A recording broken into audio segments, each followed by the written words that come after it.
This is BBC One in the Northwest. Now the BBC News with Kate Silverton and Becky Barr at 1 o'clock. At least 49 people have been killed and more than 20 seriously wounded after a gunman opened fire on worshippers at two mosques in Christchurch, New Zealand.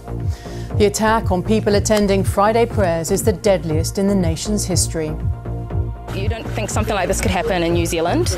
Well, in Christchurch of all places, we're such a small community, we're so kind and loving, so I just don't understand why someone would hurt us like this and in such a way, just like an animal. Like, why would you treat us like that?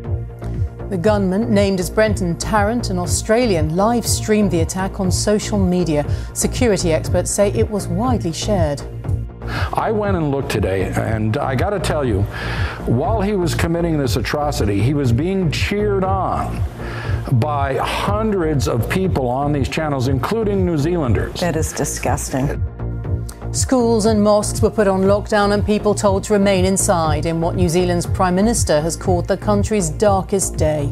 These are people who I would describe as having extremist views that have absolutely no place in New Zealand and in fact have no place in the world.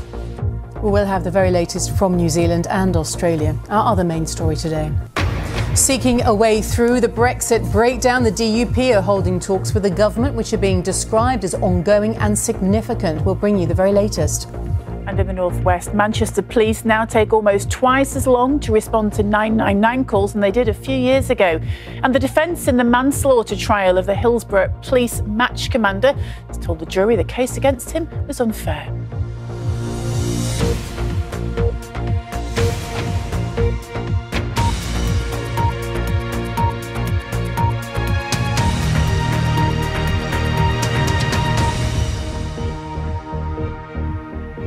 Hello, good afternoon. Welcome to the BBC News at 1. At least 49 people have been killed and more than 20 others seriously wounded after a gunman opened fire on worshippers during Friday prayers at two mosques in the city of Christchurch in New Zealand. Explosive devices were also found strapped to a vehicle. A 28-year-old man has been charged with murder after what New Zealand's Prime Minister Jacinda Ardern said was a planned terrorist attack, describing it as the country's darkest day. Our first report is from Paul Adams. Darren, thank you. Before we leave you, just a reminder then of our main story this lunchtime. At least 49 people have been killed, more than 20 seriously wounded after a gunman opened fire on worshippers at two mosques in Christchurch, New Zealand.